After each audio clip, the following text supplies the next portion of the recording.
Bora, pessoal, Thales Veríssimo Lima, e vamos para aquele nosso bate-papo quase diário, né? Tô farrapando um pouco, onde a gente trata sobre um assunto relevante para o mundo do tiro ou um assunto que está na ordem do dia. E hoje o que a gente vai falar não poderia ser diferente, né? Apesar de tema não faltar aí, principalmente o presidente aí dá tema para a gente falar todo dia, mas hoje eu quero tratar com vocês de um projeto de lei que circulou nos grupos de WhatsApp ontem, atribuído supostamente à deputada federal Gleisi Hoffmann, né? E eu vou ler o projeto de lei, a gente vai comentando para ver o que ela quer em síntese. Mas no fim das contas ela quer apertar ainda mais os atiradores. Repara o que ela diz aí. Projeto de lei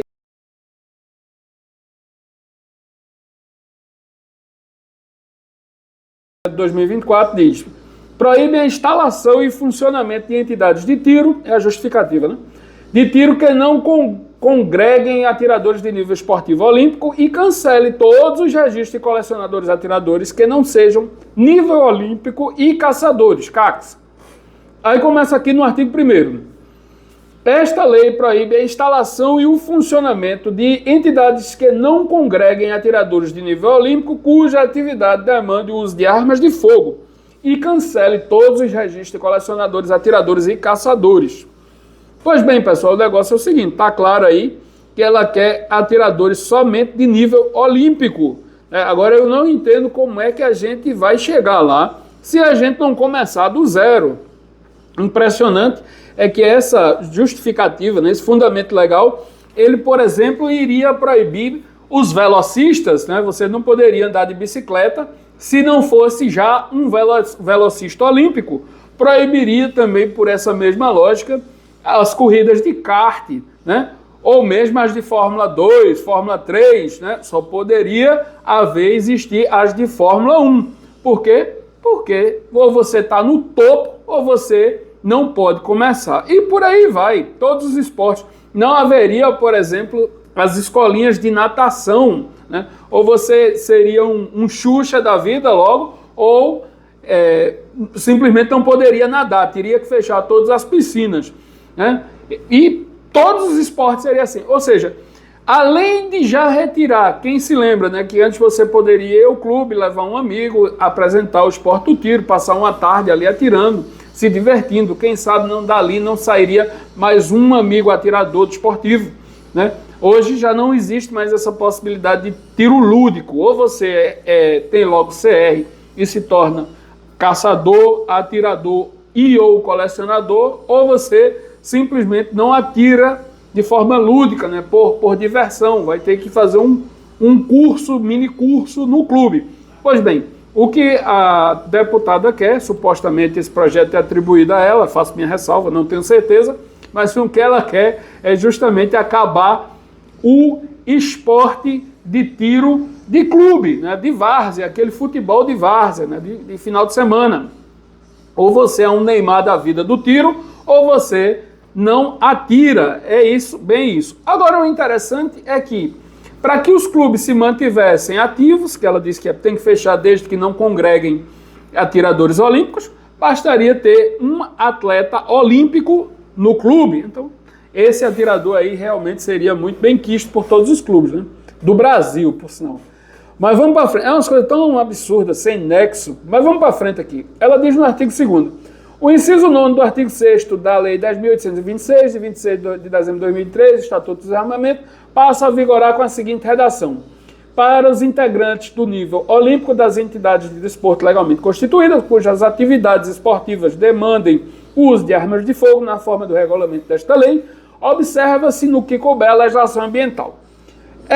Enfim, é a imposição da justificativa do artigo 1º, né? Só que passando a ser aí para o inciso 9º do artigo 6º.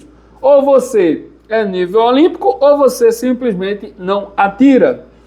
Artigo 3º, aí ela diz aqui, do projeto de lei, né?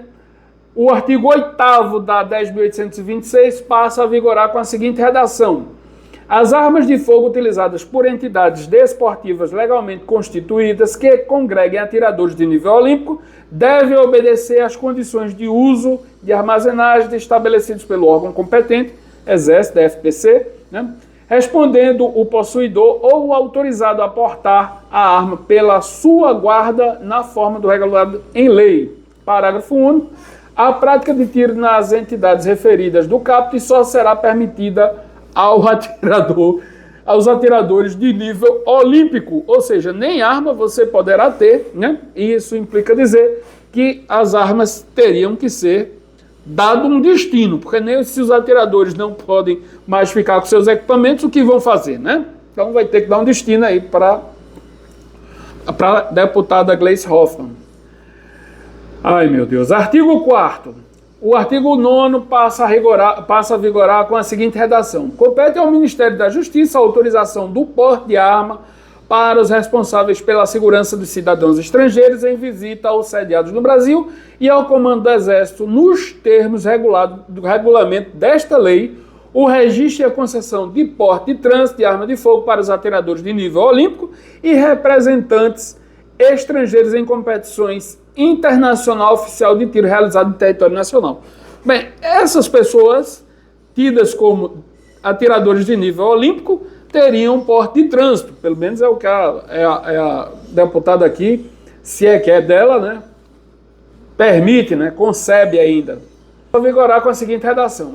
Excetuadas as atribuições a que se refere o artigo 2º desta lei, compete ao Comando do Exército autorizar e fiscalizar a produção, exportação, importação, desembaraço alfandegário, o comércio de arma de fogo e os demais produtos controlados, inclusive registro e porte de trânsito de arma de fogo de atiradores de nível olímpico. Mais uma vez, está permitida aí a compra, a venda, né, e o porte de trânsito. Parágrafo 1º. O Comando do Exército cancelará todos os registros de colecionadores e atiradores que não sejam de nível olímpico e caçadores adotará providências decorrentes desta determinação. Ou seja, ou todo mundo vai virar atirador de nível olímpico, e sabe lá Deus qual é a exigência agora, porque ela nem disse como era esse nível olímpico, nem o que era que fazia para chegar lá, né? Vai ter que se inscrever onde?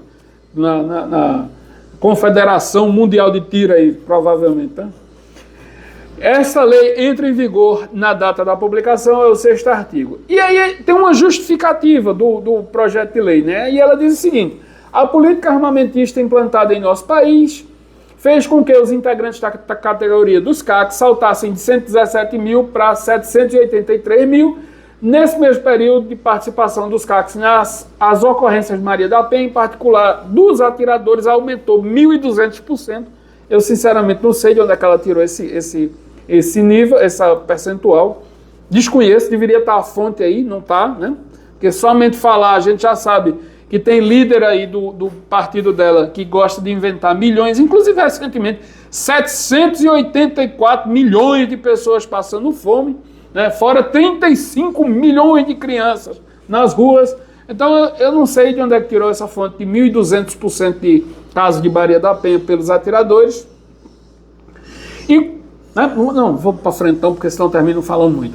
A par disso, a quantidade de CACs no país atualmente é maior do que os efetivos das Forças Armadas, Forças Policiais somados, enquanto os clubes de tiro viraram locos de violência. Nunca vi dizer que houve violência em clube de tiro. Mais uma vez, carece da fonte. Eu acho que os deputados conseguem derrubar isso facilmente, porque nada tem fonte, né? Não tem fonte desses dados. É uma coisa que não tem fundamento, né? Então, não há... E qual é o problema de ter mais CAC do que polícia? Isso prova que o Estado tem que contratar, fazer mais concurso aí para segurança pública. Simples como isso. Se o problema é a quantidade, né, é chamar de volta os aposentados, os que estão na reserva, e fazer mais concursos. Mas eu, sinceramente, acho que não há necessidade, porque os CACs não afrontam, não confrontam o Estado sob hipótese nenhuma. Muito pelo contrário, é todo mundo quieto e calado. Salvo meia dúzia que ainda vem no YouTube aqui falar de projeto de lei. O resto é todo mundo na sua e simplesmente vai lá dar seus tiros no clube e participar de suas 20 e tantas competições por calibre, né? Então vamos lá. Não há sentido na manutenção de clubes de tiro, assim como na atividade de caça desportiva e o colecionamento de armas de fogo, fonte de suprimento do crime. Mais uma vez, não tem justificativo, não tem fundamento nenhum. A criminalidade nem usa as armas que, como já foi provado, a criminalidade gosta de armas automáticas, não as que os CACs usam, né? Eita danuce. De acordo com o relatório elaborado pelo Tribunal de Contas, TCU, 5.235 condenados pela Justiça conseguiram obter, renovar e manter seus certificados de registro entre 19 e 22. Bem, aí é um problema que tem que ser melhor fiscalizado. Não é punir quem conseguiu legalmente, é ir atrás e saber o motivo pelo qual 5.235 pessoas conseguiram renovar seus registros, né, condenados pela Justiça. Aí é um problema, porque inclusive o decreto 11.615 e anteriores proíbem, já punem, inclusive pelo mero indiciamento, inquérito. É um absurdo, mas é assim. Vai ver que essa estatística entrou aí, a pessoa foi indiciada, entrou na Justiça, pedindo para que seja apurado e processado legalmente e que somente ao final, se condenado, sofresse alguma punição administrativa. Vai ver que ela botou aí na conta disso, porque realmente é um absurdo. Basta um mero indiciamento e já acabou-se tudo. É um pouco exagerado isso. Em razão disso, o projeto de lei que ora se apresenta não só proíbe a instalação e funcionamento das entidades de tiro, excetuando-se aqueles que congregam atiradores desportivos de nível olímpico, como também cancela todos os registros de colecionadores atiradores que não sejam de nível olímpico. Eu quero saber como é que se começa, se não for do início, de baixo. Né? Como é que a pessoa já se torna, por exemplo, quem não sente saudade do nosso queridíssimo Ayrton Senna? Né? Como é que se torna um Ayrton Senna se não for correr de kart desde o início? Né? É um absurdo, é um absurdo. Em face do exposto, contamos com o apoiamento dos nossos nobres pares para que esse projeto de lei possa prosperar e, com todo respeito, eu espero que os pares, né, que os dela são minoria, não apoiem esse absurdo e que os deputados de direita facilmente combatam esse projeto de lei, porque não tem fundamento o que ela fala. Agora, apenas para efeito de curiosidade, né, quem quer saber o que é atirador de nível olímpico, é só dar um Google aí facilmente e bota tiro quais as modalidades olímpicas. E aí vem uma página aqui bem legal, da Inteligência Esportiva, e diz o seguinte, ó, lá pelo meio do documento, é um PDF que abre, lá pelo meio do documento diz o seguinte, eu não vou ler tudo porque é grande, mas só para a gente saber, ó, as atuais provas olímpicas do tiro esportivo são carabinas de ar masculina e feminina, carabina deitado masculina, carabina 3 posições masculina e feminina, carabina de ar comprimido, de ar masculina e feminina, pistola 25 metros feminina, tiro rápido masculino, pistola tiro rápido masculino, desculpem, pistola 50 metros, e aí vem as modalidades com espingarda, que são as de tiro ao prato. Fossa olímpica masculino e feminino, fossa double, que são 2 pratos, e esqui também, que são 2 pratos. Nem trap está aqui, ou seja, quem gosta de atirar trap americano, né, que é um prato só, realmente nem está aqui. Já começa logo de fossa, double fossa e esquite, né? Double fossa são 2 pratos e esquite são 2 que cruzam. Além das pistolas de ar comprimido e das carabinas. Ou seja, é somente só isso, não tem lá muita coisa. E quem quiser se tornar aí, se esse projeto viesse a passar, né, que eu acredito que não veio, mas quem quiser se tornar atirador olímpico vai ter que entrar numa dessas categorias aí. É isso, eu espero que não prospere mais uma daquelas do PT que realmente é trágico se não fosse cômico. Para mais vídeos como esses, curta, inscreva-se, compartilhe, torne-se membro do canal e passe em nossa loja. Um abraço, tchau!